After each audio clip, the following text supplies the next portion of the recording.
Delegation, so I get to go to most things when Jack and Glenn are running across the state, and they're working this morning. But I just want to thank you all for coming out. This is going to be a great forum, and this is a very important job. I want to introduce our party chair, Debbie Deaver, that's going to speak this morning, and thank you for coming, and we look forward to the event. Thank you, Brandon.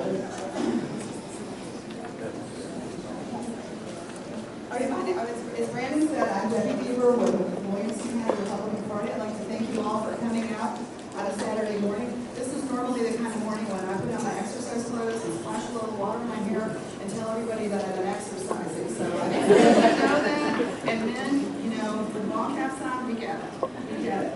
So I'd like to thank our volunteers today, Roberta Swank, Jeremy McConnell, Christine Deacons, Sabina Barnett, and Hannah Tiblier. With 9 candidates, we're going to move pretty quick. And I also want to recognize the elected officials in the room. Let me see, who do I see? I saw Rogers Anderson.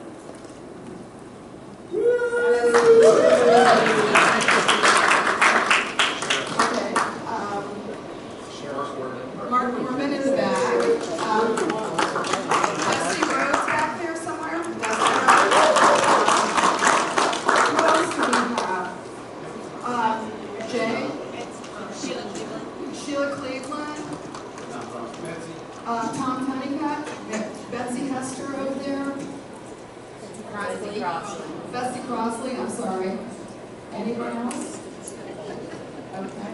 Well, as I said, I was going to talk about, history of the Republican Party since Reconstruction, but with 9 candidates, I'm not going to spend a lot of time talking. So I'm going to exercise considerable restraint. Okay, running for a political office is emotional, it's grueling, and it's a lot of hard work. The folks who are running, you need to thank them. They're private citizens just like us who are volunteering their time to serve our community. So can we give all of our candidates a round?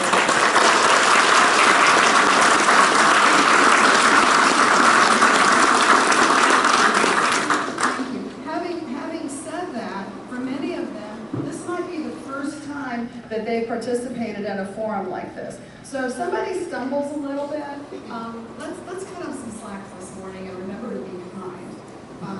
What we're going to do, just to give you an overview, we're going to have each candidate come to the podium and give us a 3-minute introduction and tell us just a little bit about themselves. What will happen after that is they'll all be seated, and we'll begin with a series of round-robin questions. Also, it will look a lot like Republican speed dating. They'll get like 1 minute to answer. So every candidate will be asked a different question. I have given you all, or most of you all, a list of the candidates, their email addresses, and their phone numbers. So if a question is asked that's a hot button for you or something that's significant to you, write it down and then send an email to the other candidates and ask them how they would have answered that had they have been asked. And with that, we'll finish up with 3 questions, 3 general questions that each candidate will be asked. And then we're going to open it up for, for questions from the floor. And I'd also like to thank David Fowler, our moderator, which I'll tell you a little bit more about later. So first, we have Steven.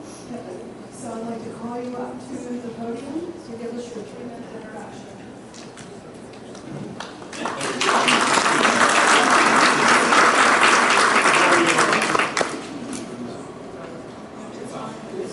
Good morning. Thank you for being here. I appreciate that.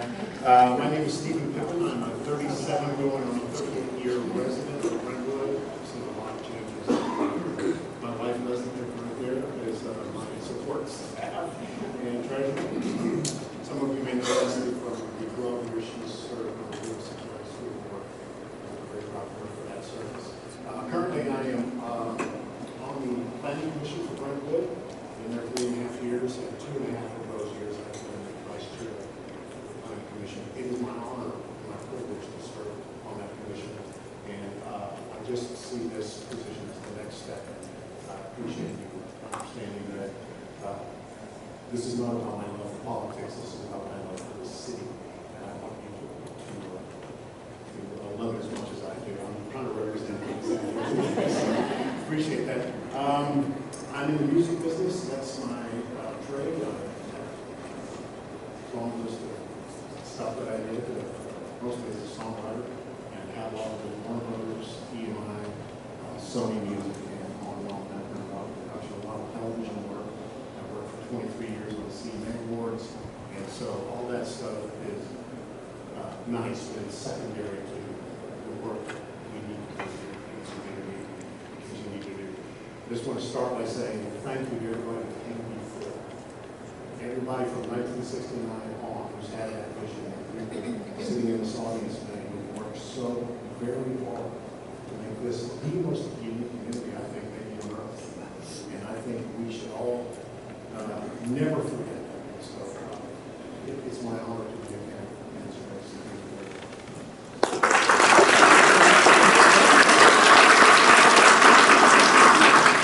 Thank you. And I forgot to mention too, there's some folks right here who are timing everyone. So they're gonna try not to be distracting, but they're gonna hold up and let y'all know. So I thought she was scoring my speech. yeah. Okay, Dr. Terrence Smith.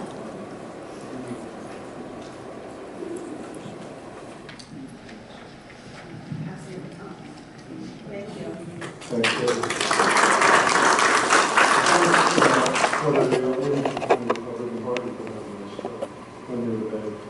My name is Terrence Smith, and some of you might know me from the District 61 race last year. I think of these elections, especially when you have a panel of candidates like we have here today, we're all well qualified, for sure. I think of this as a job opportunity and a job interview for you, the voters. The voters have to hire somebody. They have to hire 4 people. And when I do job interviews, I get a slate of candidates who are all qualified to do the job.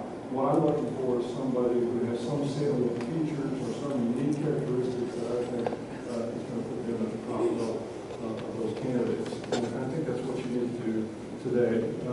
My background is such that, for better or worse, it's pretty unique. You won't hear this from anybody else, but I grew up in a small town in Ohio.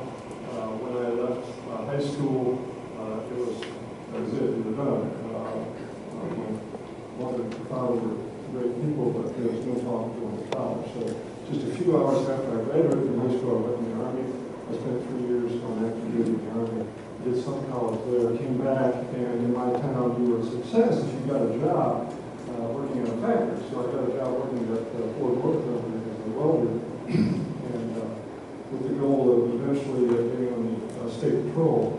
I did get on the Ohio State Highway Patrol. I've spent 16 years there, doing about 10 years as a road trooper, and doing accident reconstruction work, and about 6 years as a special investigator in homicides and avoid power crimes.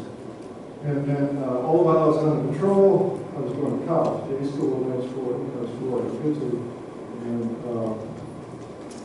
eventually applied for and got accepted to medical school. Graduated with honors with 2 degrees from Ohio State University. Got to medical school, went back in the Army then, in the National Guard, and I'm happy to say that I've been in the military and still in the National Guard for over 30 years. And I got out of medical school, did internship, residency, fellowship at Vanderbilt University, and chief fellowship there. We got caught up in the Iraqi war in 2003, did 2 combat tours, came back, and I was privileged to have Vanderbilt ask me to stay on as teaching faculty. So that's where I've been ever since. So I don't know if 3 minutes is too much time is to go through my background, but those are the cliff notes. It is, thank you. I thought she was grading us too. I got 1. I don't know. But anyway, the thing I'm most proud of is being married to that beautiful girl right there for over 30 years.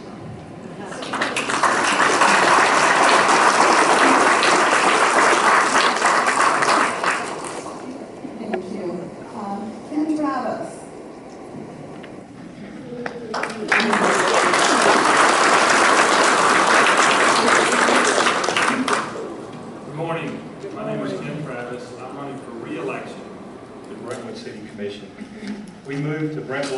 2002.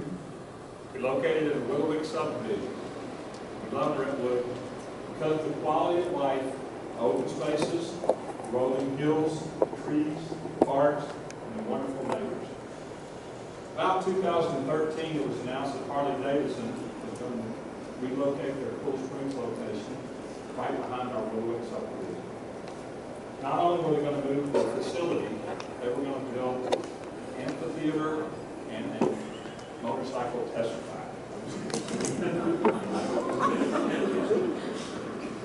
Well, I became involved. I went to meetings for almost a year and a half, both the City Commission and Planning Commission, speaking frequently during citizens' comments. And I was very pleased with the response I got from the commissioners. Both of us treat each other professionally, because that's what we are. All the commissioners are very professional. I really gained a lot of knowledge. I learned how the city worked. City government is much different than private industry. I come from 39 years of GE Healthcare.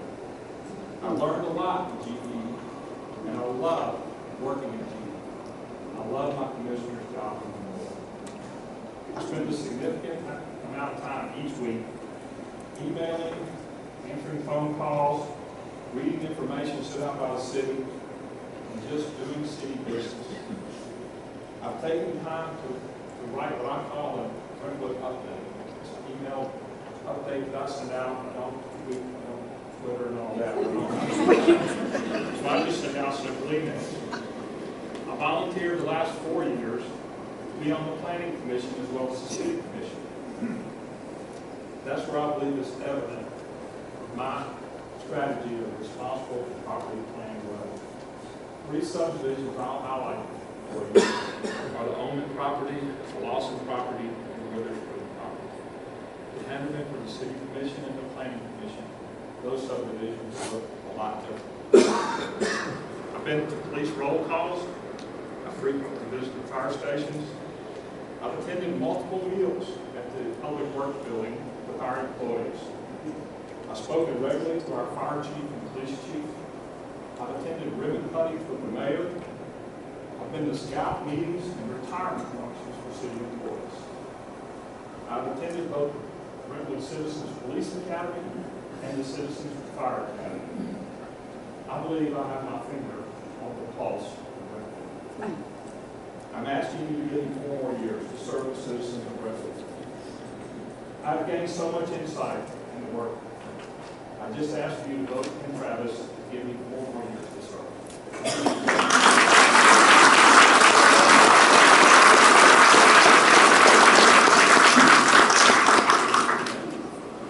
Susanna?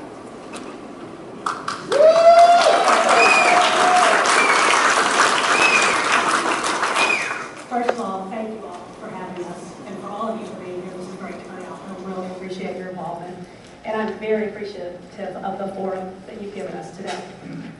3 years ago, I was a typical Brentwood mom. At the school every time the doors opened, loving on my kids, and really enjoying my community. I had left a career in human resources to follow my calling to be a mom. I was happy, content, and really thankful that my husband and I were blessed to be able to call this home and raise our children here. Then instability and school zoning prompted me to jump in with both feet and really learn the way our community runs. With each step that I took, I developed a deeper, stronger passion, engaging in the details of the hard work that it takes to maintain Brentwood as the city and the wonderful place we all love. Over the last 3 years, it has been my joy to have the opportunity to learn the true nuts and bolts of what makes Brentwood work. Today, I stand here happy, engaged, and thankful that my husband and I get to raise our kids here. I also stand in front of you passionate and committed to doing the hard work that it takes to keep Brentwood great. These wonderful qualities that all drew us here don't just happen by accident. You have to intentionally cultivate and maintain. I've attended more than 50 local governmental meetings, and I've had countless communications with our elected leaders in Nisqually County and elsewhere. My learning curve has been steep, but it's also been awe-inspiring. As a result of my journey so far, I was enlightened as to how much our local leaders really make the decisions that impact our day-to-day lives. I want to be a part of representing and helping Brentwood residents enjoy all the amazing benefits that this city has to offer. I'm uniquely qualified due to my aforementioned background in human resources, but I also hold a master's degree in industrial organizational psychology. My name is Susanna McMillan, and I want to be your Brentwood City Commissioner.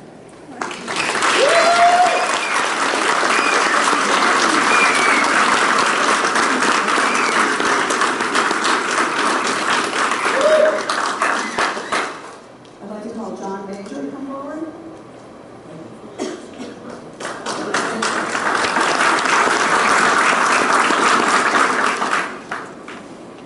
Go off the page just a little bit. I was going to say this.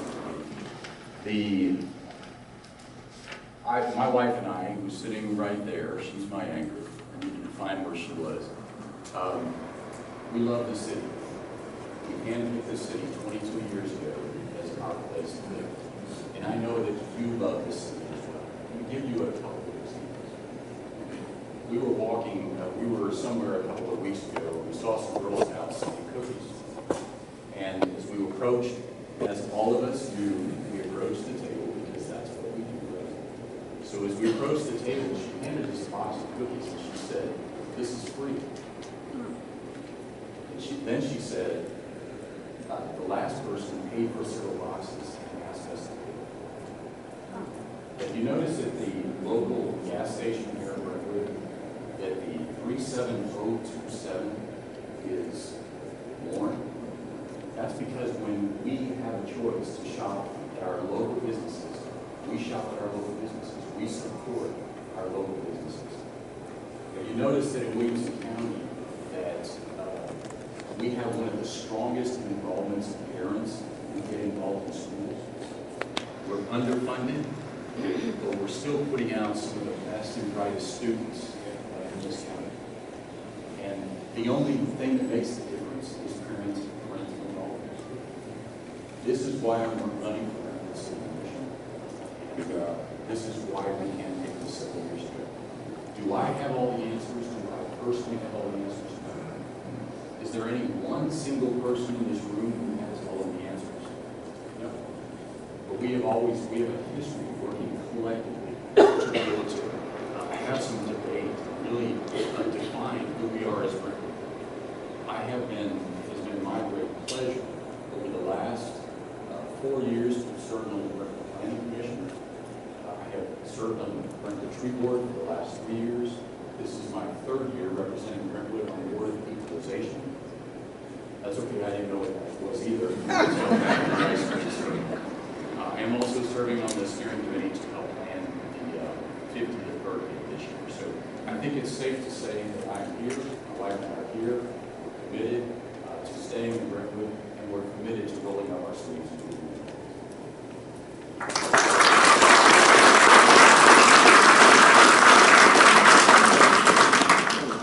Down there, who's next? Wyatt Allen.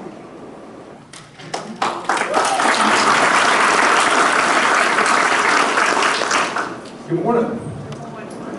I am a product of Brentwood. For those of you who don't know me, I actually grew up in Brentwood. I went to Brentwood Academy. I'm a graduate of Brentwood Academy. I'm a graduate of the University of Tennessee, and they actually allowed me into the Vanderbilt School of Business. So I'm one of the chosen few. So I'll tell you a little bit of a story about myself, kind of where I am, where I come from, and kind of what I believe in. And so strongly, the reason why I've chosen to raise my children in Brentwood. But first and foremost, I wouldn't be here. My wife's going to be really upset, but I wouldn't be here without the support of my wife. So Rachel Allen, and the support of my father-in-law, Jack Fletcher, as well as my stepfather, Chuck Murchison, and my mom. But first and foremost, all right, so I graduated the University of Tennessee. I played baseball there from 1998 to 2001. I I am also played professional baseball for 6 years, so I have probably the unique perspective of seeing the great United States in a variety of different fashions. Currently, I am a national district sales manager for Apple Laboratories. Another great part about this is that I actually see Tennessee throughout the entire state of Tennessee. So I have a very unique perspective in saying what makes Brentwood unique, and what are those Brentwood values that I hold unique. The reason why I choose to raise my family here. First and foremost, what I stand for: 1 acre, 1 lot. I don't believe that the 1 acre, 1 lot is really, it's more of an expectation. It's not really subject to negotiation. As well as safety and security. Being the fact that I've lived in Brentwood for the past 6 years, I've lived in Chilliwack, which is on the east side of Brentwood. I lived in River Oaks on the west side of Brentwood, and now I live in Chilliwack. River Oaks had its own challenges with safety and security, which is something that's very important to me. And the reason why I'm really moved here is for the green space and the education. As my partner here just said, our schools are probably underfunded. Brentwood has the highest assessed value in the state of Tennessee, over $3 billion of assessed value. Yet probably our schools are probably not funded in the correct manner that they probably do.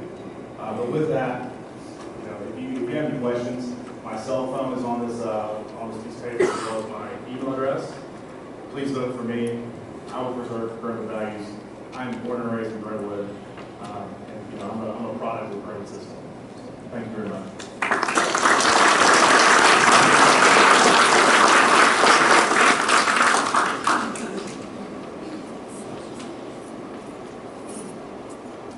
Nelson Andrews.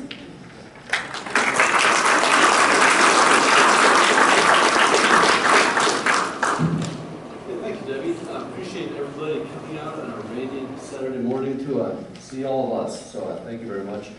My name is Nelson Andrews, and the first question I often get is, why are you running for city commission? And I realize a lot of the reason people ask that is because they want to know that there are 9 of us running. And I love seeing that many people want to get engaged in the community, but they want to have a way to know you. They'd like to have a label to put on you so they can understand. One of the first questions I get is, Nelson, are you the business guy? Which I understand, right? I'm the president of the transportation group around farms. I've got a business degree from Vanderbilt University, and I served 1 term on the Williamson County Chamber of Commerce. So I probably can wear that label.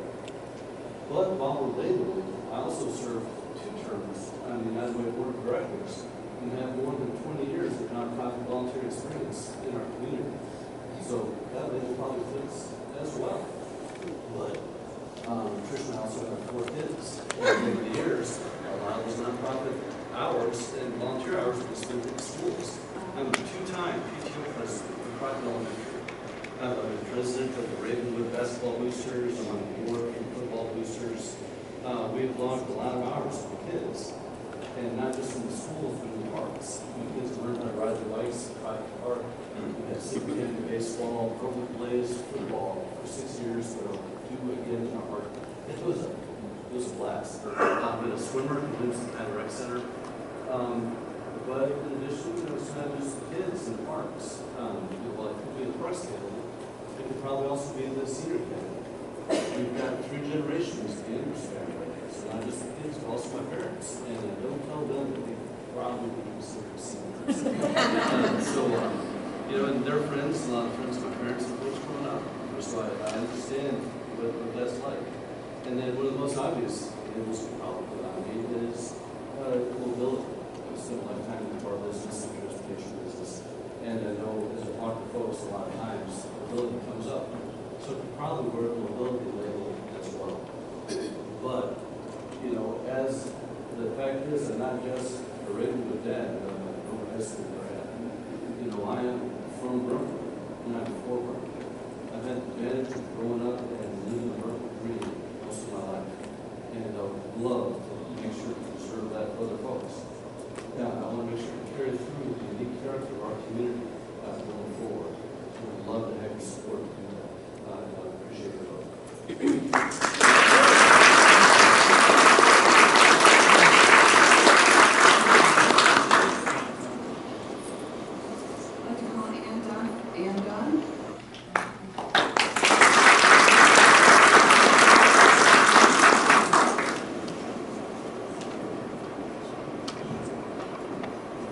you notice me hobbling, it's because I have a broken toe. So I'm not going to put the other foot on it. I'm happy to be here this morning. I appreciate Debbie organizing this and some of the faculty moderators. And most of all of you for coming out. When I think about my service, it's with a lot of pride and good feelings. I enjoy what I've done. It makes me feel comfortable to look at this community and see things that have been accomplished by the city commission and the residents together. Because we do work as a team most of the time. I moved here in 1983. My husband's from Nashville and we lived back there. I was elected in 1990. You know, previous life, I was a school teacher. I was a mom. I was a school volunteer, PTO president. And then when I got on the city commission, I kept doing those kind of things. You can't be many things community. My children never saw me as a competition. They saw me as a mother. My husband saw me as a wife. But then I put on a city commission hat, go to meetings, and trying to be someone the residents felt that they could commit to. I served on a lot of committees over the years, and I was fortunate to serve most of my time on the school commission. So I've learned a lot about the history of Brentwood. In 1969, when the city was incorporated, less than 450 votes made that decision. When they did it, they had a vision of what Brentwood should be like. Because in 1969, something very important happened in this community. The interstate came through. They knew change was coming, just like we've known here for years since then. Change comes. But they decided they wanted to be in charge of the kind of change that occurred in Brentwood. They established the rules and regulations. The Brentwood 2000 plan, we've updated that over the years. The 2020 plan. There's always been a plan for how Brentwood should be and how we should keep it with the vision that the original founders set for the city. People, I think, for the most part, over the years, the commissioners have improved that vision. The residents have improved that vision. We don't see a lot of people planning for tremendous change. It's coming anyway. How we deal with it is the important thing. Do we stay true to those core values that make Brentwood Brentwood? I think that the fact that you're all here this morning says a lot about how you feel. Now, I'm going to ask for your vote. When I get your vote, it means you trust me. I take that so seriously. And I tell you how important that is to a city commissioner. It's like a pledge that this person is giving me their vote. It's a little piece of yourselves, and I value that. And I think that's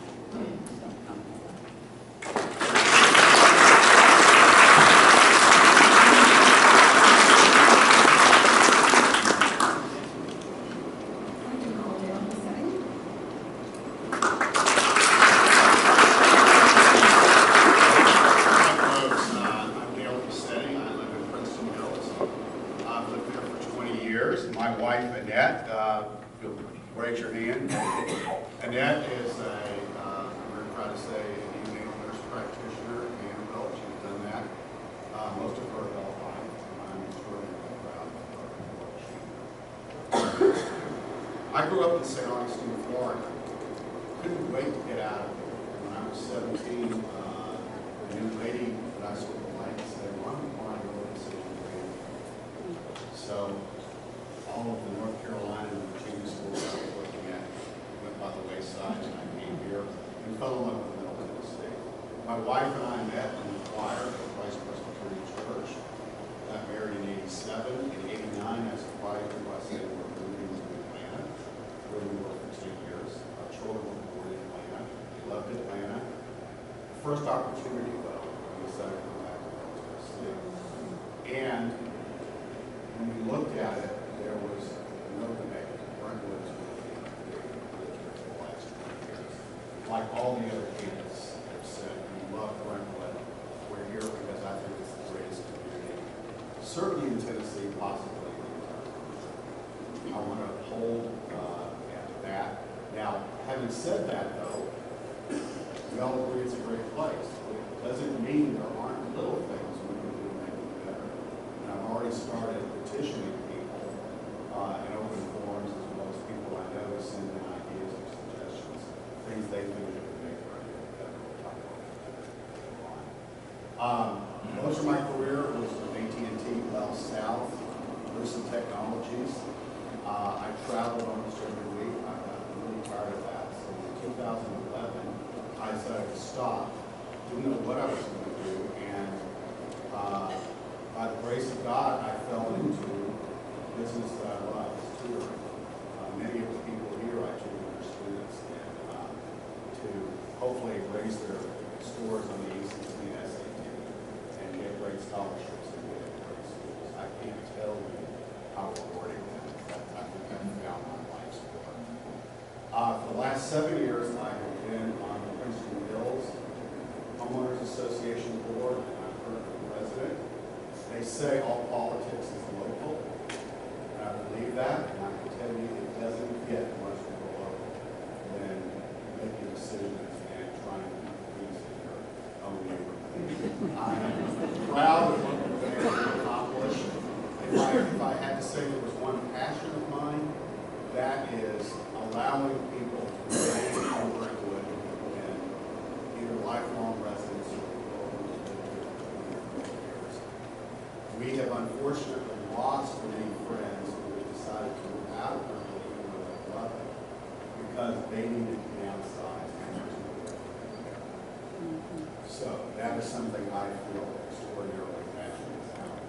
I'm not going to recommend major changes, but I do think we need to find a way to keep Brentwood in Brentwood.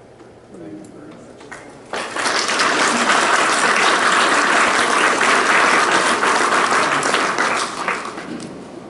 This time I'd like to ask our candidates to come forward and take a seat.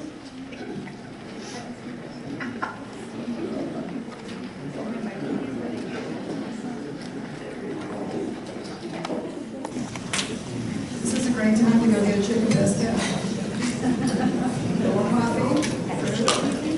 I don't want to take that home.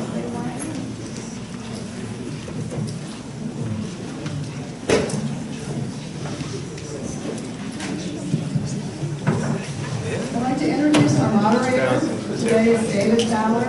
Many of you know David. He is the president of the Family Action Council of Tennessee. FACT is an issue advocacy organization that lobbies state and local officials for policies and legislation that support marriage, families, life, and religious liberty. They also train churches, elected officials, and provide and help citizens, private citizens, to promote and defend their values politically. David is a Southern boy.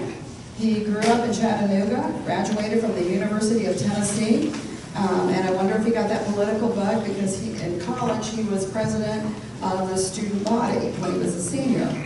He attended the University of Cincinnati College of Law on a Chaplain Thomas Scholarship and received his JD degree in 1983. After 10 years of private practice, David ran for the Tennessee State Senate, where he served for 12 years. Not only did David also teach political philosophy and law at Bryan College, he was the director of the college's Center for Law and Government. David is also the author of a book, several books I believe. One that I have used in several book studies is The Politics of Loving God. And it's the question of can God and politics mix? So you have to read the book to find out. After leaving office in 2006, David worked with leaders across the state to form the Family Action Council of Tennessee. And again, it was with the intent to protect the interest of families with respect to state policy and to educate the public about the importance of family-friendly culture. I have supported FACT for years, both financially and with my time, and I would encourage you all to learn more about the organization and the role that it can play in preserving our families in Tennessee. David hosted a legislative update on Thursday night, which was amazing, that I attended, so I appreciate the fact that he is here again on a Saturday morning and taking time away from his family to be with us. With that, I'd like to welcome David Fowler to the podium.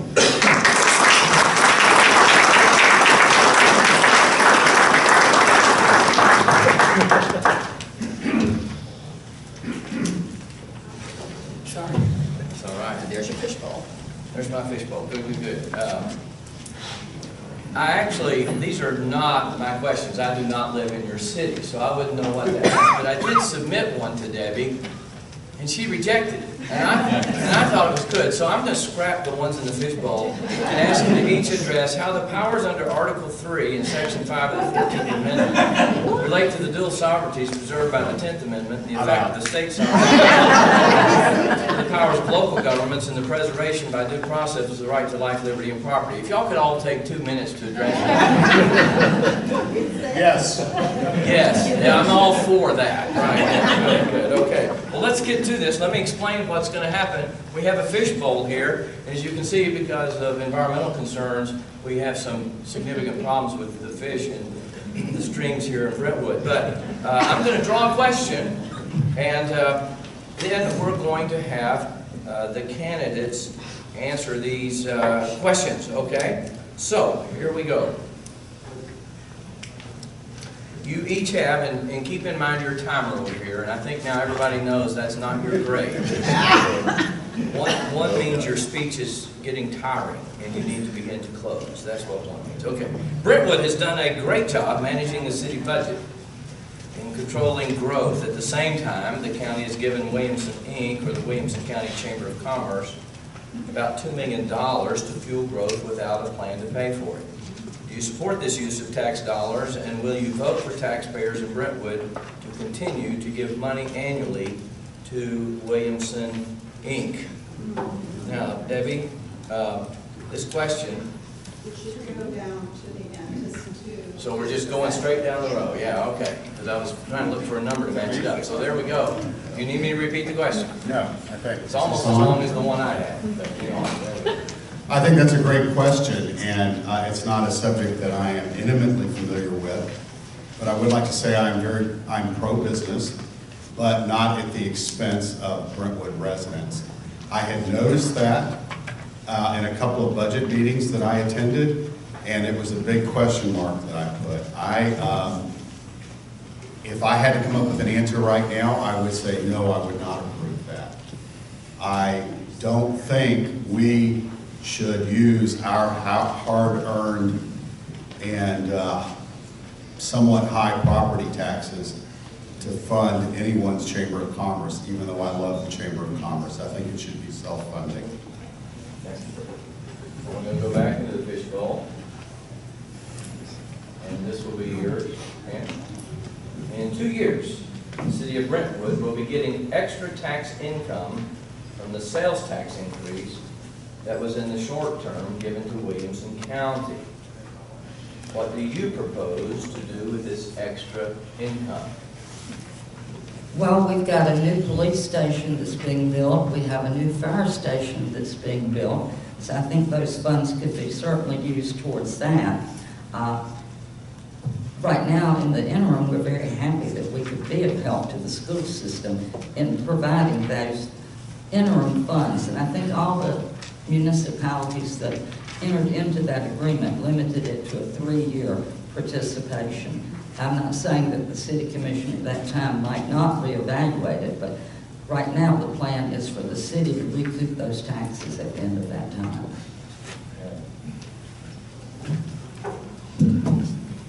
Nelson, here we go. All right. In Williamson County, 8 home builders are suing the county because they were asked to pay a developmental impact fee for new school construction. The fees are a fraction of the cost to taxpayers to build new schools. In high-growth states like Florida, builders have paid impact fees since the 1980s to cover the cost of schools, roads, and infrastructure associated with construction projects. Are you in favor or opposed to the educational impact fees, and would you consider a commercial construction impact fee in Brentwood? You need me to repeat that, or at least the last part. Yeah, it's a very specific question. In terms of, I believe Brentwood has impact fees already for new construction. If they don't, I guess I'd have to take a look and see. In terms of the county doing that fee, they did that fee and it is currently in court. I do think that it's appropriate for the builders to help pay those fees, and I would have been, or am in favor of that fee at the time.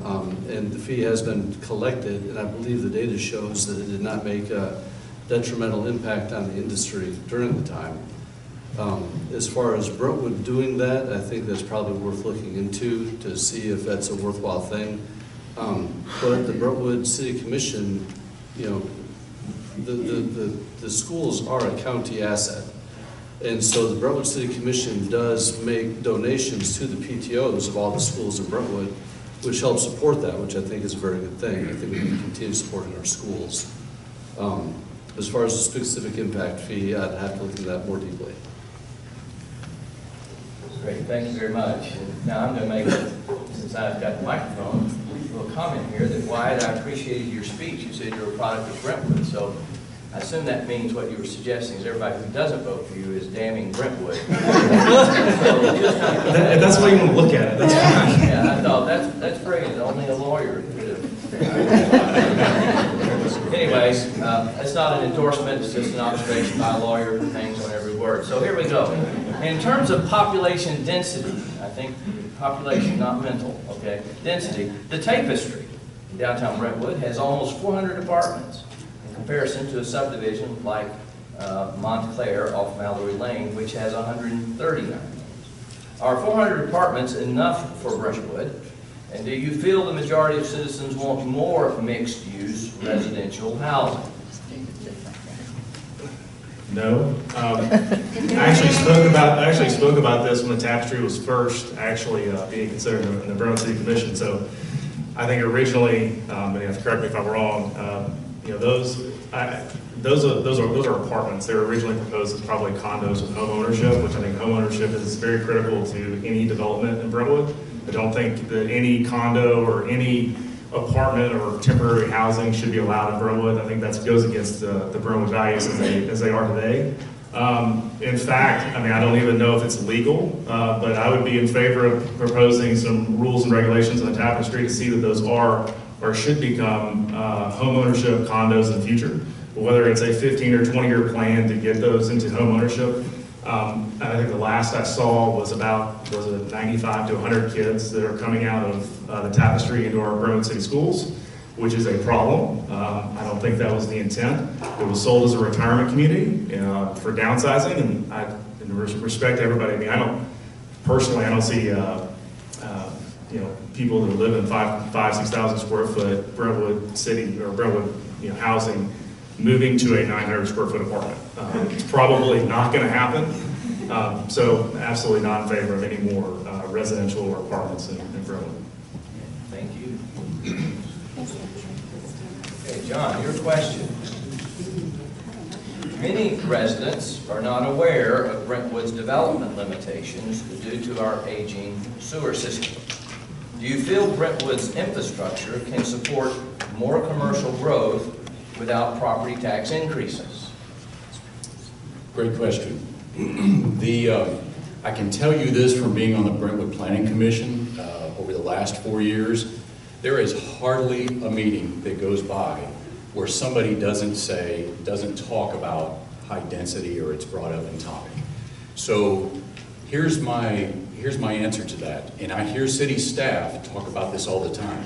As long as we maintain the current planning code for Brentwood, we're about 85% built out at this point. As long as we maintain the current planning code, our sewer systems are going to be adequate here forward throughout the rest of our development.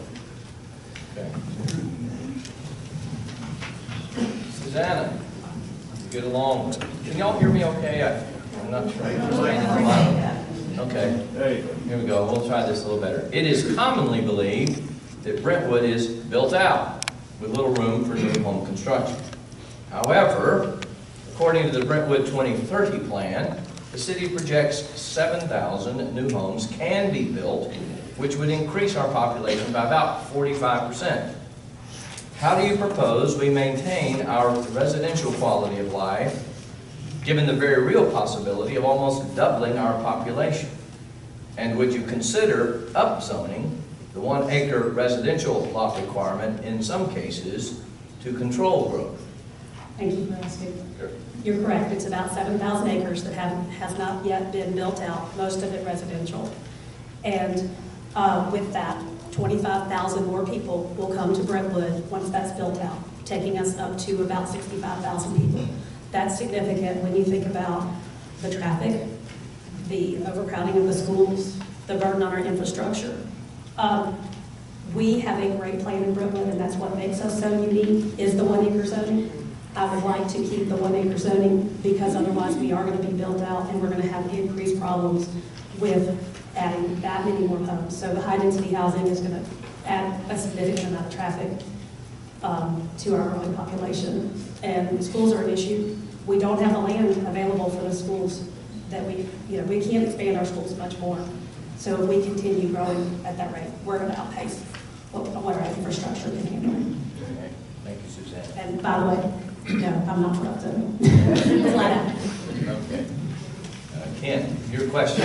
It has been suggested that we increase the commercial density in Maryland farms by 50% to spur redevelopment, which could include taller buildings and mixed use, which means both retail and residential rentals. Would you support this? And if we increase density in one area of the city, should we reduce it in others to control growth? No. We're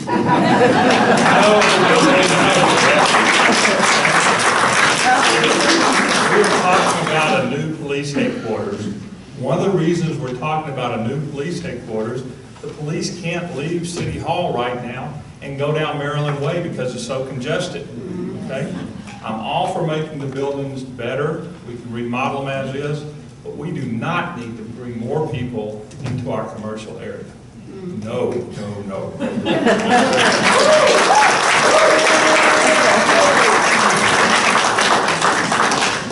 As a Spring Hill resident, thank you for letting me know where I should commit my next crimes. I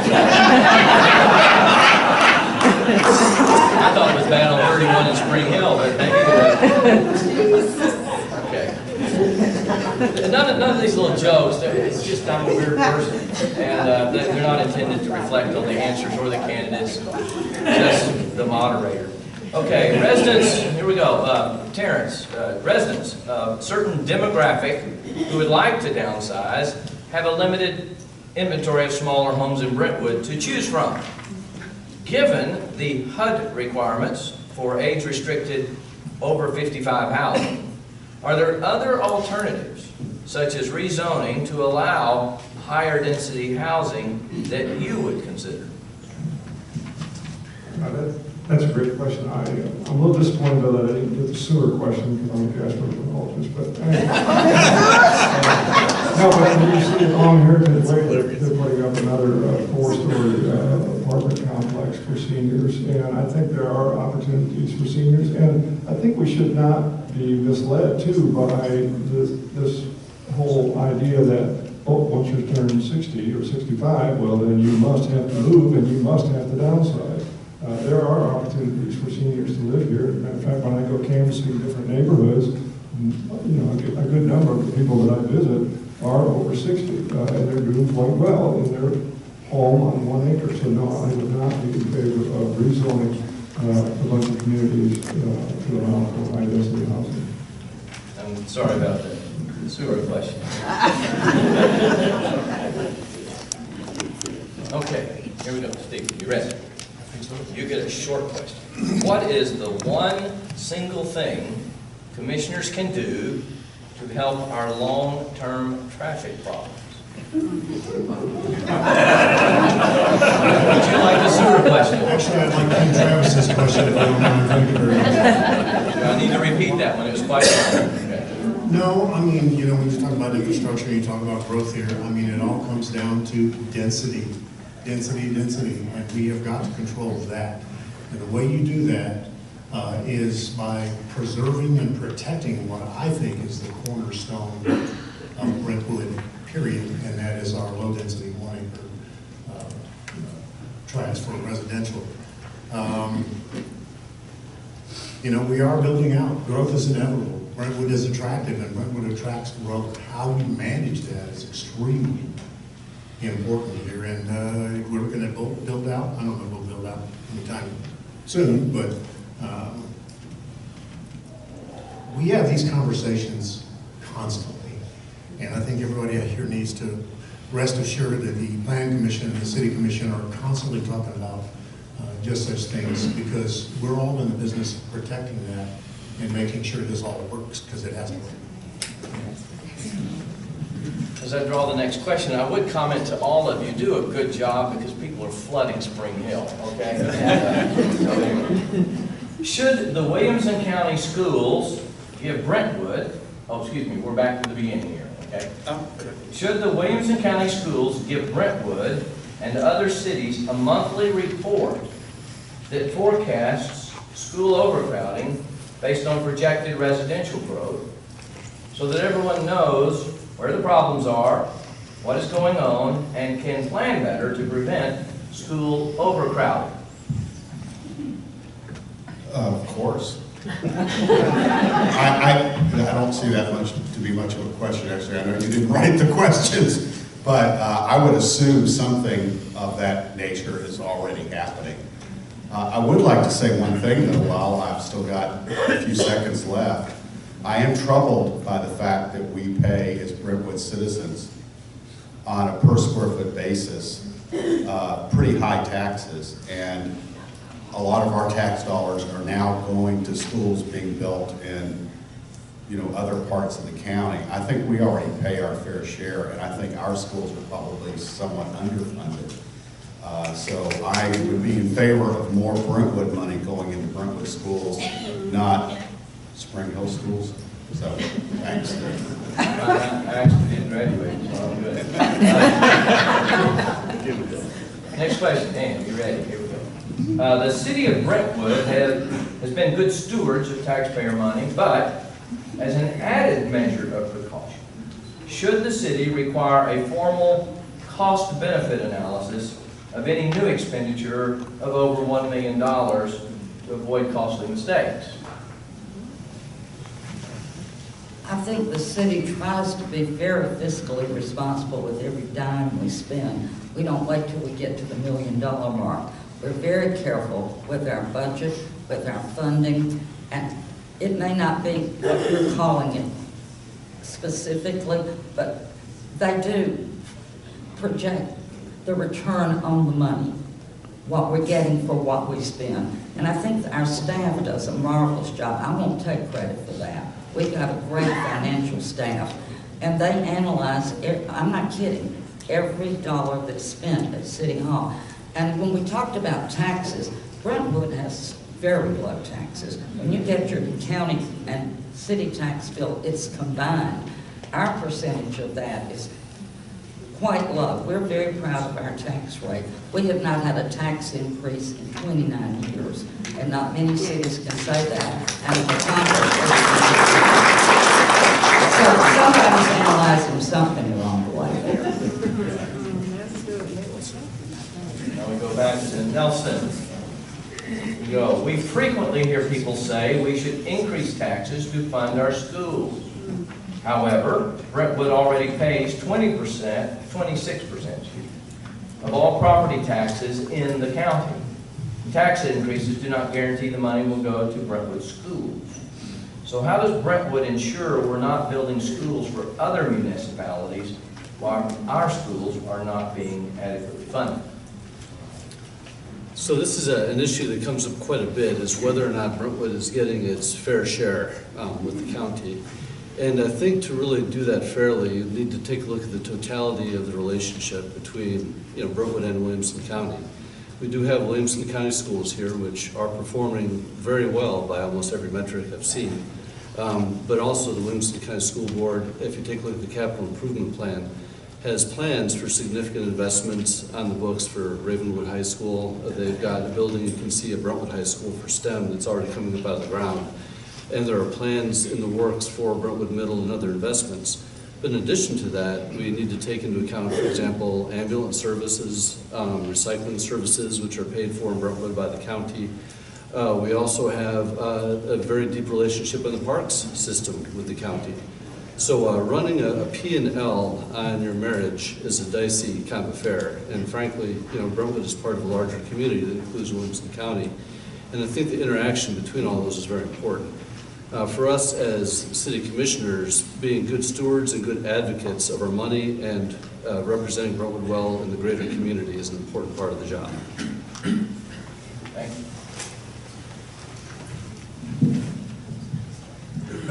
Wyatt, you ready? Here we go. Growth in surrounding cities with apartments and high-density housing has not only created traffic congestion, but school crowding, and is driving the need to build new schools. Is there anything that Brentwood could do to make sure our citizens are not paying for other municipalities' growth? Is this the same question you just got? So it's the age-old question, right? So I believe that we do pay our fair share. We do have some of the most assessed value in the county. I think we as a scales dad, I would like to see those funds be directed to our schools. I don't believe a kid should ever go to a portable. I don't think that's right. I don't think that that's something that should be allowable. Our community is so strong financially that seems like doesn't seem like a very good idea, especially in this day and age with security and safety. Trying to answer your question is a very difficult one. I know there's been a plan on the books for looking at Brentwood City Schools. Maybe that's something you can look at. I think that it was probably brought up and probably discredited because it's not really allowable under the Tennessee current state laws. But I'd be open to look at it. I'm not saying I'm in favor of it, but I think it's something that should be explored. The school districts are overcrowded. We do need some financial help, and I think Brentwood can provide that at whatever that could be. So.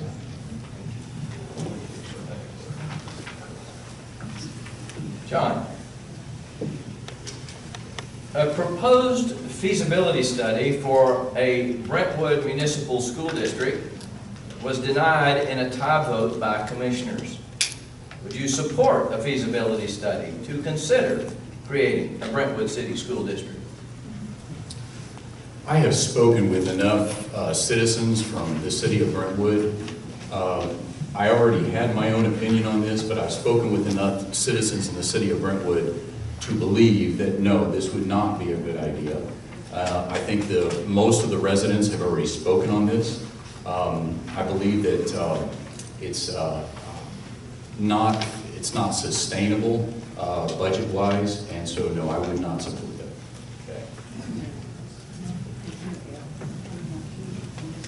Susanna, are you in favor of subsidizing mass transit or the development of light rail for Brentwood residents to go to downtown Nashville? Oh, no. Okay. We do have a lot of hypergrowth to the north-south and all around us. If the Brentwood citizens want it and want to pay for it, then I guess we got to consider it. But our Brentwood citizens love their cars, so I don't know how many would utilize that. I think first there's a lot cheaper and more cost-effective way to do some temporary testing before we jump on the light rail bandwagon and pay for that. We could do something like put in electric buses, utilize roads that we already have in existence to kind of get an idea if the citizens of Brentwood are actually going to utilize it. But if they're not going to utilize it, why should we pay for it? But we do have to do, anything we do needs to be in conjunction with working with the state, because so many of our roads through Brentwood are all state roads. Moore's Lane, Franklin Road, Old Hickory, all these roads that we travel all the time. So we've got to work in conjunction with them. But there's some other options before we just jump in and pay for a light rail system. Okay. Ken, Brentwood currently has an ordinance against short-term rentals such as Airbnb. Would you ever consider reversing this in the future? The second part of the question. No, how many people we have left? 2. Okay, this one didn't get cut up. So there's not a second part to this question. Okay, sorry. We'll just have to repeat the septic question again, I guess. I messed this up. So there's your one question. Currently, Brentwood has an ordinance against short-term rentals such as Airbnb. Would you ever consider reversing this in the future? No! This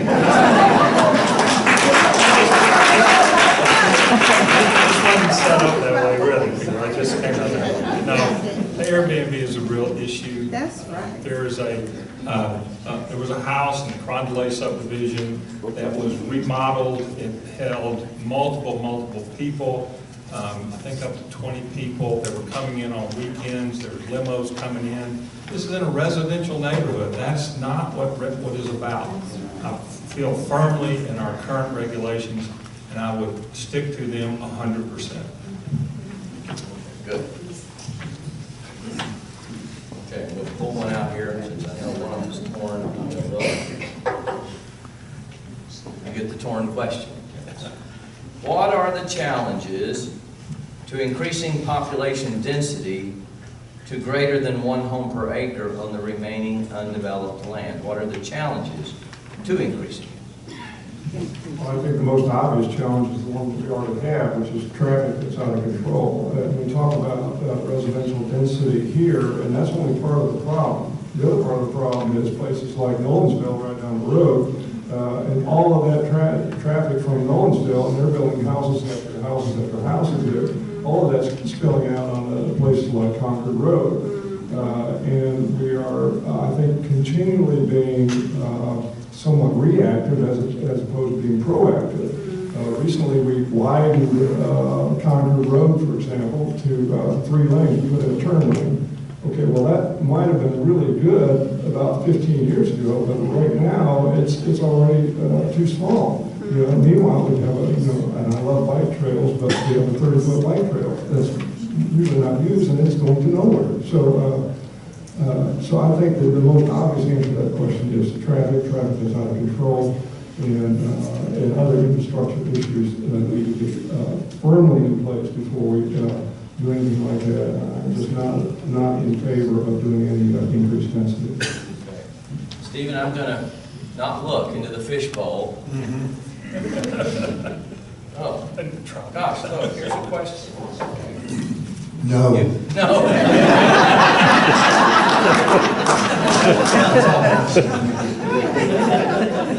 Well, I don't know if that's a good answer to this question. Why do you feel most people move to Brentwood? Wow, that's a great one. I mean, there is a summary of assets that make Brentwood wonderful up on the Brentwood, Tennessee website, and the list is one that I think we can all agree on, and that is the amazing parks, the green space, the density. Cal Turner Farm, our incredible world-class library. I mean, I'm a huge fan of the library.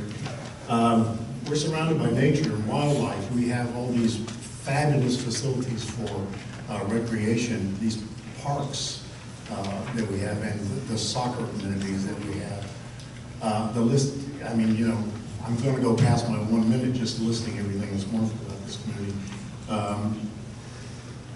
But all of that stuff takes a lot of work, and it takes a lot of attention. And our city commission and planning commission, pat ourselves on the back here, we worked really hard to make sure that all stays in place, because we are unique and we need to stay that way. Okay. Now we're going to go to some questions that you will all answer, okay?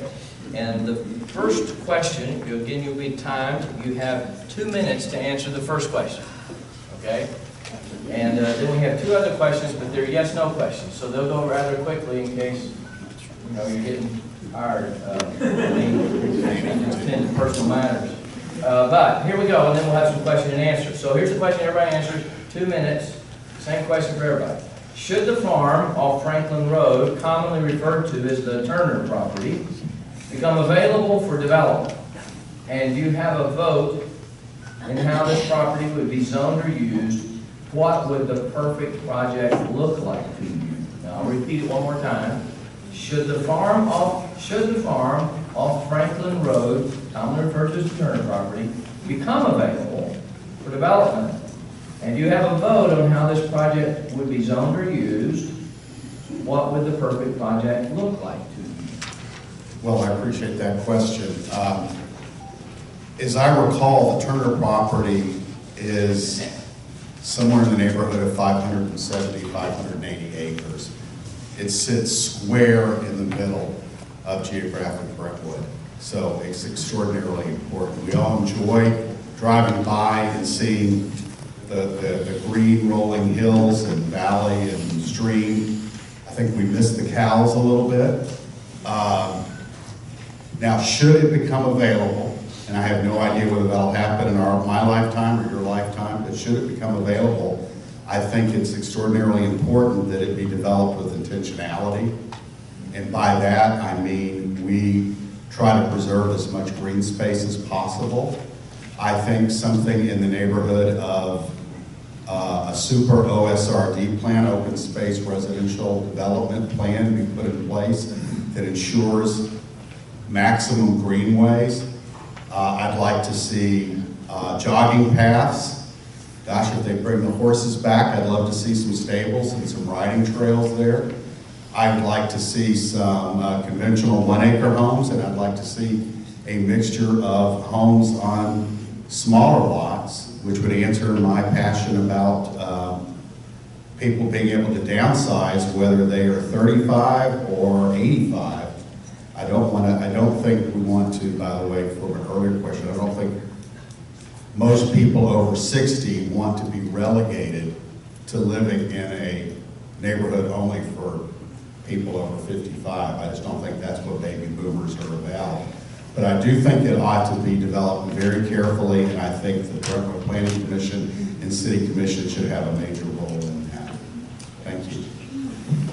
Same question, Ann, and if anybody does, by the time it gets down here, need to be repeated, let me know, we'll repeat it. The Turner property is one that everybody in Brentwood knows about.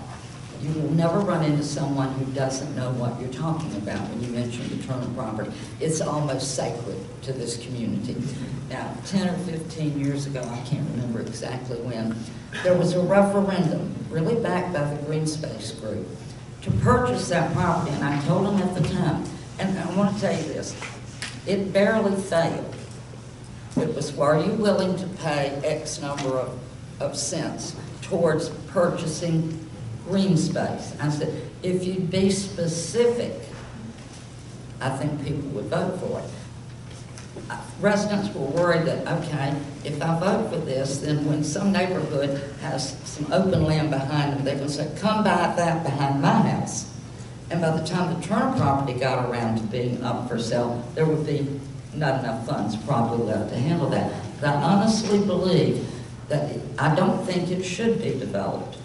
It may be that we don't have a choice, but I'd like to think that we would step up and sponsor a referendum and see if the citizens are willing to fund the purchase of that property and keep it just like this for our grandchildren and our great-grandchildren.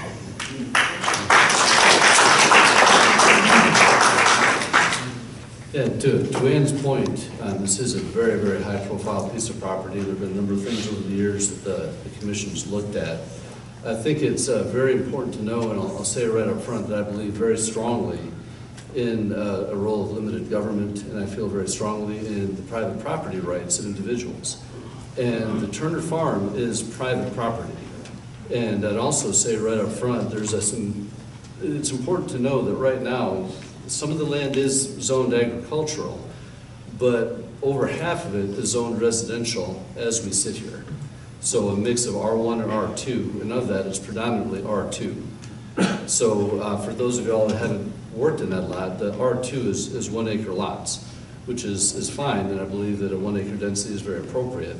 But you need to know that the Turners could develop that farm without rezoning anything.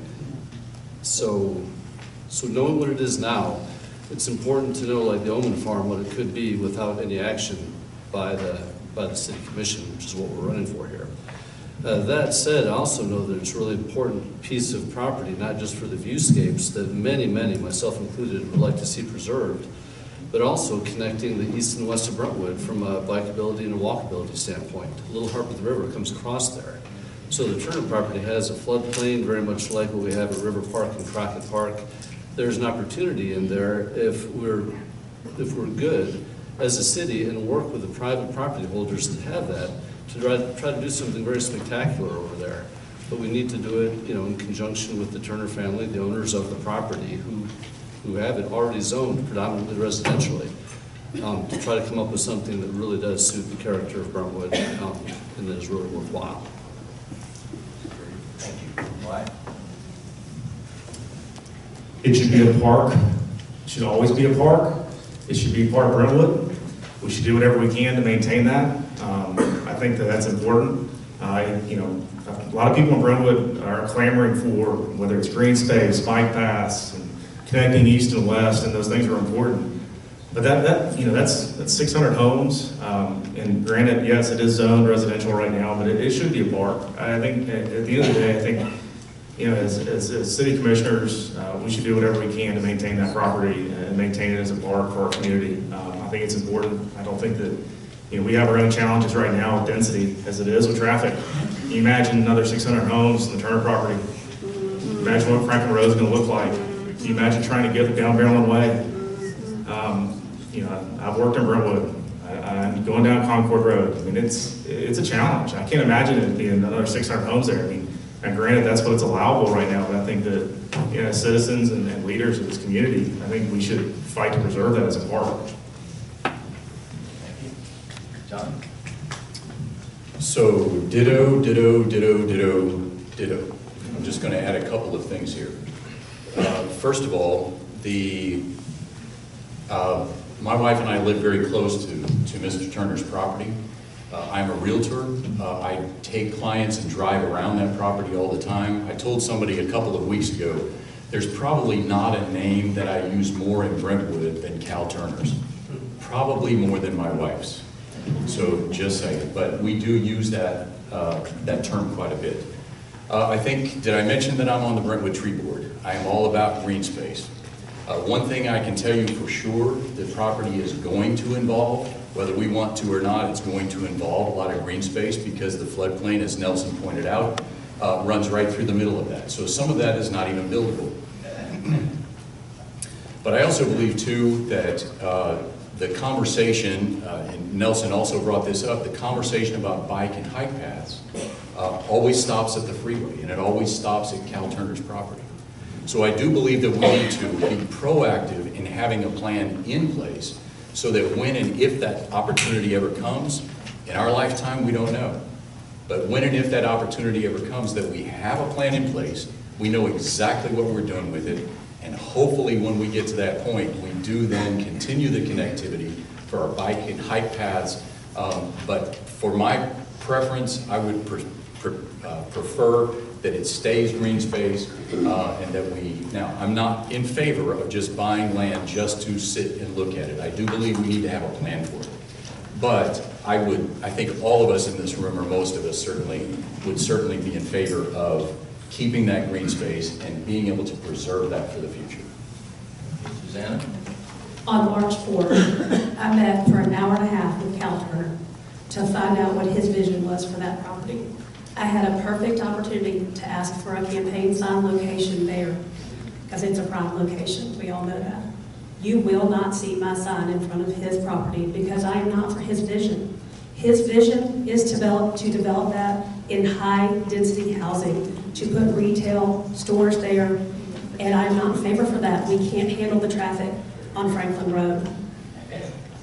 So I won't bend on that. I'm not going to put my sign there. I don't want anyone to associate that thought with me because I am for keeping it as it is zoned. Part of it is agricultural, which means we can put, without Cal Turner asking for any changes, if he builds it out right as it is, agricultural means 3-acre estate homes, which is in line with what's over there, and some residential homes on 1 acre. But far and wide, our Brentwood residents consider that the crown jewel of Brentwood. They would like it to maintain green space, and if that is an option, I would also support that. I would love going by there and seeing that. When my son found out that it could be sold and developed like the Omen property, 14 years old, no, please, that's my childhood, just seeing that nativity scene. So you will not see my sign in front of the Cal Turner property.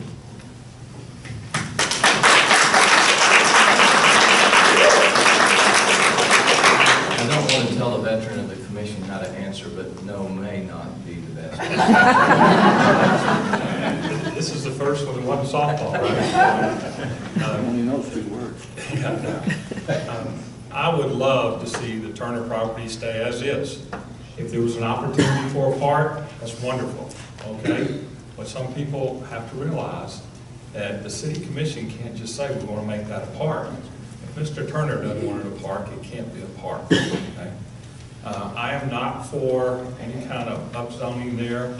It's zoned agricultural. It's however it's zoned, that's how it should stay. That will somewhat limit the impact there. If it is developed, we're also the city, some things that you don't know that go on behind the scenes at the city. We're working with we had a bike pedestrian committee, and it talked about connecting our bikes, our bikeways, our walkways, etc. We've actually had submitted to us plans to build across I-65. Now that would take going on the Turner property. They actually asked us, will we like to narrow the lanes on that bridge going across I-65? No. Or would we like a cantilever bridge that just hangs on the side where walkers could go on that side? That's what the commission said they were more in favor of. But we're looking at that, and we're trying to anticipate where this is going. I'd love it if we could buy this from the Turners some way, some shape or form. But we just can't tell him he can't develop. Some people have suggested that here. You have to understand what the rules and regulations that we live by. It'd be like going to any subdivision and saying you can't build on that lot, even though you bought it years and years ago. I think we can do some things to encourage it. We can explore. Of course, everybody would love to see it. Temple Hills Golf Course was built, and it took them 3 times to get that land for Temple Hills Golf Course. The way they finally got it was they went to Mr. Temple and they said, oh, by the way, did you know we're going to call this Temple Hills? And he said yes to it right away. Okay, he didn't want it right, but maybe that's some of the way. Thank you very much. Terrence. I appreciate that realistic response because, and Commissioner Dunn, is her response as well, in that Mr. Turner is not just going to give us this property for free on a silver platter. So somebody's going to have to pay for it. And I would love to see it remain a park. As a matter of fact, near 65, on the back of that property, there used to be a Union supply depot back during the Civil War. So there's some history there as well. But we already have near there the Owens property that's being developed with homes that range from $2 to $7 million. So I question if we have a Turner property going the same direction, do we need more $2 to $7 million homes? I mean, I guess that's all right. It's too rich for my blood, but I would love to see it remain a park space, a green space, connect those trails, connect East and West Brentwood, and preserve the history and the beauty that is the Turner Farm. Thank you. Steve. Just ditto down the line. Ken, thank you again for your insight into what's the real part of this. The Turner property is not only spectacular, it is literally defining for the city. And I personally have trouble just wrapping my head around seeing it any other way than it is right now. I would not support any sort of, not support any upzoning. I would not support any, housing on that property. Obviously, that is Mr. Turner's property. I would support the city trying to buy that property and turning it into a park or some green space all the way. We need it. I mean, can you imagine driving by that and seeing 600 houses on that property? In my worst nightmare. And so the short answer is no. Okay. Well, thank you all very much for your answers to that, and it might be a good location for a Dollar General store. What I'm trying to do is make sure Debbie never asks me to do this again. She's a friend. I said I'd do it, but watch this. Now, these are yes/no questions, and let's do something exciting, because I'm a wild and crazy guy. We're going to start here. Okay, so don't start answering down there. These are yes/no questions, And what we're going to do is we're going to keep them yes, no, because we won't have time for their questions. So if you got a reason behind your yes, no, tell somebody later. Okay, let's keep this to yes or no because we got two. Do you favor keeping Brentwood's one home per acre residential building requirement for all future land to be developed? Steve? Yes. Yes, absolutely. Yes. Yes. Yes. Yes. Yes. Yes. I can't answer that yes or no. Okay, that's fair enough question. Now, here's the second yes or no question, and we'll continue going this way. Business interests are not always the same as private citizens' interests. In Williamson County, we currently have 11 local political action committees, or PACs, plus numerous state PACs attempting to influence local elections on behalf of their interests. Have you contributed to, accepted, or will you seek the financial support or endorsement from a PAC? I have not. So far, all this money's coming out of my own pocket. Okay. No, never have, never will. Okay. No. No. No. Do you mean the campaign or personally ever? Well, it'd be for your campaign. No. I don't think PACs give money to people, but if they do, I'm available. No. No. Okay, I think we all got no. So that's great, and you have now finished the formal portion of the program. So let's give everybody now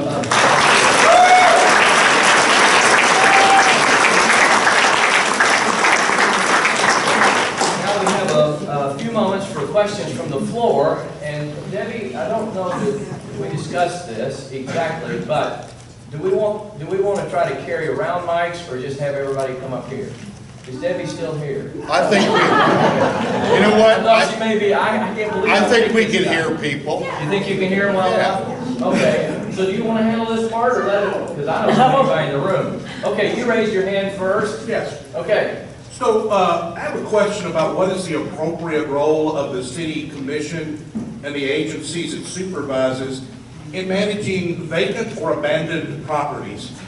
I cite specifically the town center overlay, where right now there's at least 2 former business properties that have not been occupied for at least 12 months, and/or the northeast corner, excuse me, of Church Street and Wilson Pike Circle, which had a former home, vegetation growing out of control, not occupied for over 4 years.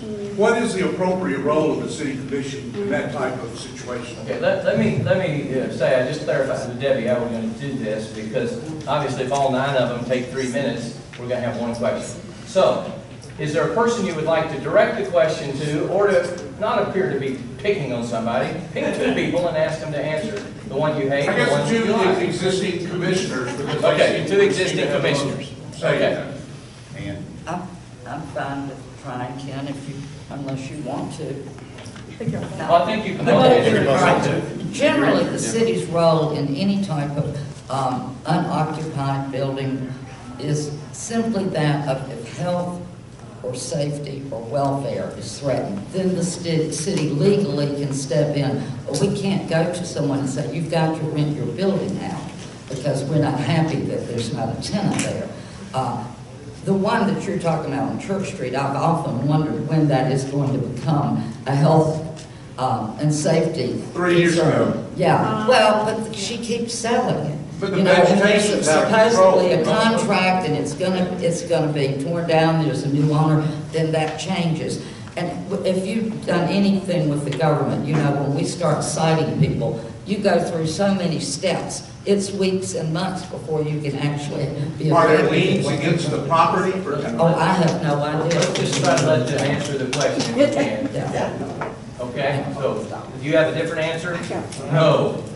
No, just somewhat, there should be a process where you can go to the city government. I would think that would fall under our codes department. You know, if we're talking about the White House there on Concord Road, you know, it's my understanding, because I've talked to... Church Street. Church Street, yeah, Church Street. I talked to codes about that at one point, and one of the answers I was given, which is very important, if they're paying their taxes, there's limited things they can do. I'm just going to go, and I know you're focused on those. If I could blow up a building, I'd blow up the veterinarian clinic by Willowwig subdivision. It looks worse than anything else, but there's only limited things we can do. And I guess I'm not talking about forcing rental, I'm talking about the city works, going and clearing out the vegetation, repairing the sidewalks, for example, and simply placing a lien against the property for that appropriate taxpayer cost. We're doing that right now on one property, so it can be done. Okay. Let's go to another question. Yes, ma'am. Yes, okay. I'm Nedra Jackson, family physician. Healthcare is a big problem. To Tara Smith, my question to you, dealing with the crime, I'm sure you're aware of that, what physicians are going through. I have a question, what is your viewpoint on gated communities? I'm in Weststone, which is the northern part, and we have people, traffic from, what's that road, from Edmondson Pike, and it's coming through. And crime is a big issue without, and as physicians, particularly family physicians, we're having to see this, plus this house is going to end up being a drug haven and everything. So what's your position on letting subdivision become a gated community for better safety? Well, I think that the homeowners association and the people that live in that residential area want to become a gated community. I think that's fine. That's probably a good question for Donald Trump, actually, because he's run up against a serious wall on that one. But I think that's fine, but it's not, I think, the city commission's job to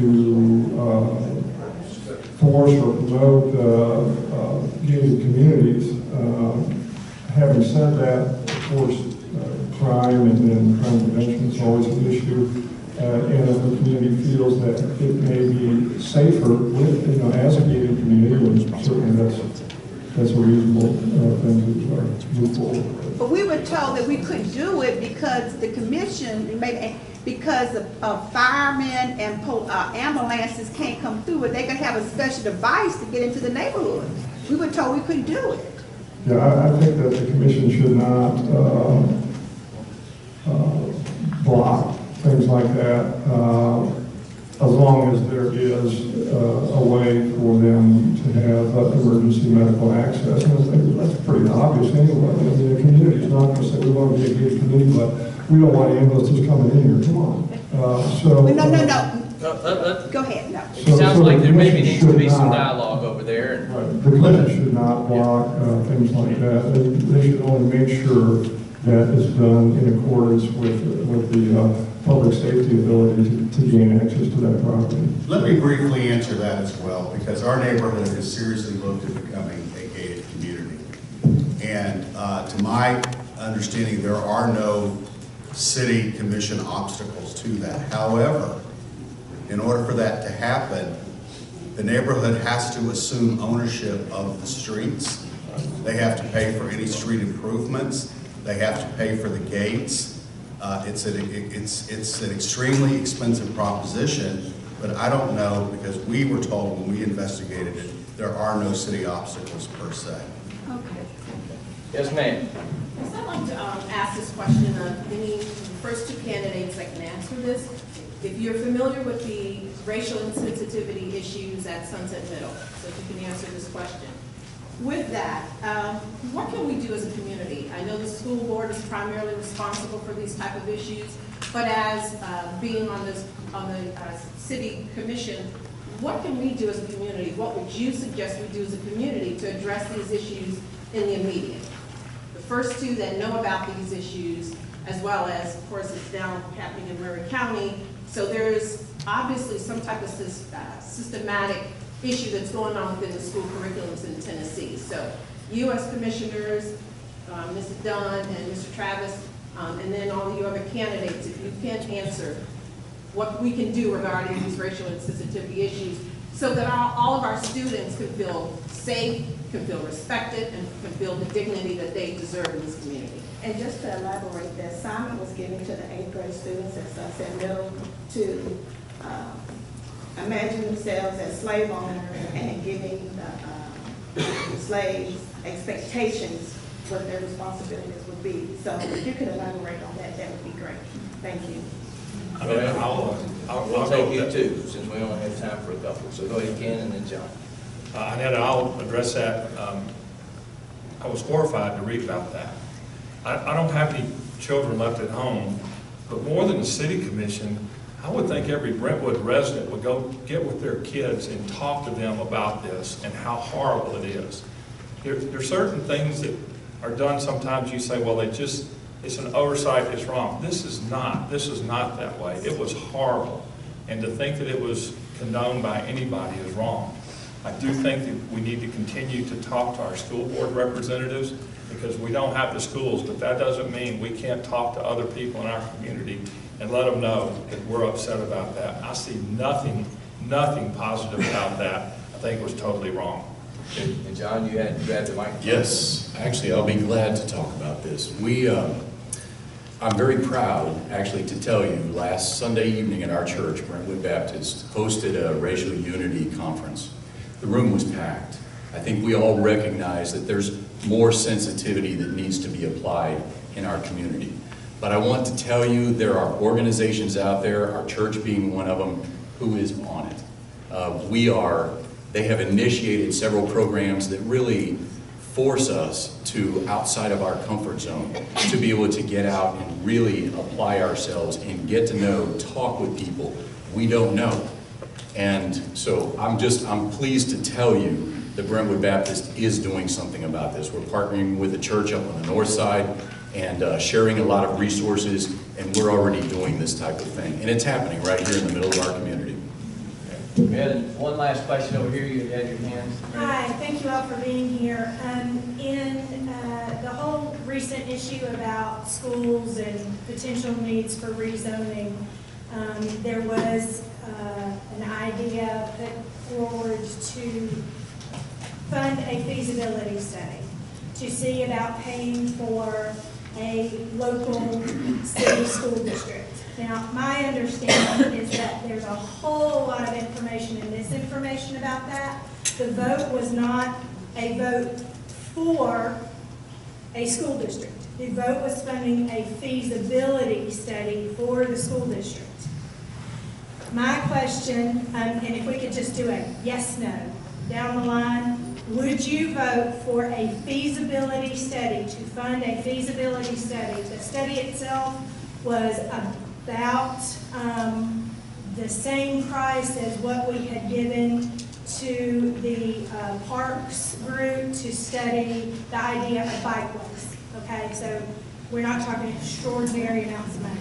Yes or no, would you vote in favor of a feasibility study for a Brentwood City School District? We can start here. I would say yes. I voted no for very good reasons. Before I was interested in being feasible, I want to know specifically what improvement they're trying to make and what problem they're solving. So just giving yes or no on feasibility, no, unless I understood the problem. As a parent of a Scale student, yes. Okay. Sorry. I believe that our school system, Williamson County school system, that is our strength. And I believe that we need to participate in the Williamson County school system. I'm not sure, I think I answered this before, I'm not sure that Brentwood could sustain our own school system. So I would say no at the outset. My children have been in Williamson County schools, K through 8th grade. We've had a great education. But I don't do anything without getting information. I could not make an informed vote without the information, nor could citizens who would have to vote whether they want a city school system or not. They can't make that decision either on how they would vote for it if they don't have the information. If it comes up again, we need the information. Yes, on feasibility. Is this a yes or a no? That's supposed to be yes. Yeah, it needs to be a yes or no study, and you're right. And so let's just keep it at that. We're getting out of line here. I'm saying yes for good reasons or no for good reasons, but let's just kind of keep it there, okay? So, Yes, I did vote for it. okay. Yes, I think you do need the information in order to make an informed decision. I think part of the informed decision is the fact that we would have to buy the schools. Well, yes So or no, that would you expense, have I'm a gonna say, feasibility knowing study? that, no. No, okay, good. Well, we have exhausted our time, according to Debbie, and I've probably exhausted your patience. And, well, I love you, Lucy. Love you. But I'm sure everybody's got something they want to say, and so we're just not going to. Tennessee plays Auburn. Now, there's an important announcement. How about this? If anyone wants to ask individual questions, why don't we stay here? Do we have the facility? We have the facility until noon, so feel free to. So if anyone wants to ask us questions, come on up. Nelson, thank you very much.